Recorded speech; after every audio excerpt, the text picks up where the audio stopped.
আসসালামু আলাইকুম ওয়া রাহমাতুল্লাহি ওয়া বারাকাতুহু। পিতামাতা আমাদের জীবনের একটি অবিচ্ছেদ্য অংশ, যাদেরকে ছাড়া আমরা পৃথিবীর আলোই দেখতে পারতাম না, যাদের অক্লান্ত পরিশ্রমে আমরা বেড়ে উঠেছি, যাদের অক্লান্ত ত্যাগ এবং তিতিক্ষার বিনিময়ে আমাদের এই জীবনের পথ চলা।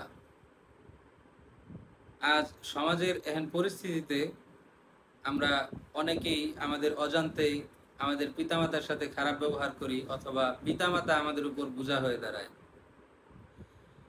এটি সমাজের একটি ভাঙ্গন চিত্র এবং সমাজের একটি অভিশাপ। এই জাতীয় অনইসলামিক কার্যকলাপ আমাদের পরিহার করা উচিত। আজকে পিতামাতার প্রতি সম্মান প্রদর্শন এবং পিতামাতার খেদমতের গুরুত্ব সম্পর্কিত একটি হাদিসে আপনাদের সামনে পেশ করব। সেটি হলো হযরত আবু হুরায়রা রাদিয়াল্লাহু তাআলা আনহু থেকে বর্ণিত। তিনি বলেন, ক্বালা রাসূলুল্লাহি সাল্লাল্লাহু আলাইহি ওয়াসাল্লাম, রাগিমা আনফুহু সুম্মা রাগিমা আনফুহু সুম্মা রাগিমা আনফুহু ইলা মাইয়া রাসূলুল্লাহ ক্বালা মান আদরাকা ওয়ালিদাইহি ইনদাহুল কিবারু আহাদুহুমা আও কিলাহিমা সুম্মা লাম ইয়াদখুলিল জান্নাতা।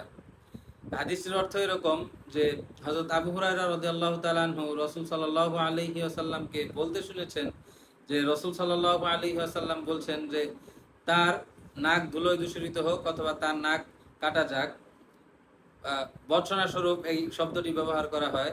এটি রাসূল সাল্লাল্লাহু আলাইহি ওয়াসাল্লাম তিনবার উচ্চারণ করলেন। অতঃপর আবু হুরায়রা রাদিয়াল্লাহু তাআলা আনহু রাসূল সাল্লাল্লাহু আলাইহি ওয়াসাল্লামকে জিজ্ঞেস করলেন, হে আল্লাহর রাসূল, এই পরিণাম কাদের জন্য?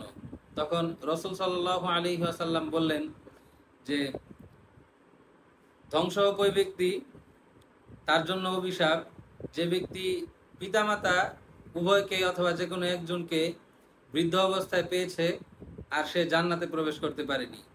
এই হাদিসটির আরেকটি মূল লক্ষ্য হলো এরকম যে যেহেতু বৃদ্ধ অবস্থায় পিতামাতাকে পাওয়ার পরও জান্নাত অর্জন না করতে পারার একটি বিষয় এসেছে, সুতরাং আমরা বুঝতেই পারি যে পিতামাতাও আমাদের জন্য একটি জান্নাত।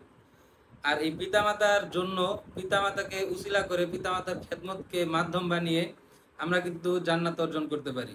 যদি আমরা জান্নাত অর্জন করতে চাই তাহলে অবশ্যই পিতামাতাকে আমাদের খেদমত করতে হবে। আল্লাহ তাআলা আমাদের সকলের জন্য পিতামাতার খেদমত করা সহজ করে দিন এবং সকলকে পিতামাতার খেদমত সুন্দর সুষ্ঠুভাবে করার তৌফিক দান করুন। আসসালামু আলাইকুম ওয়া রাহমাতুল্লাহ।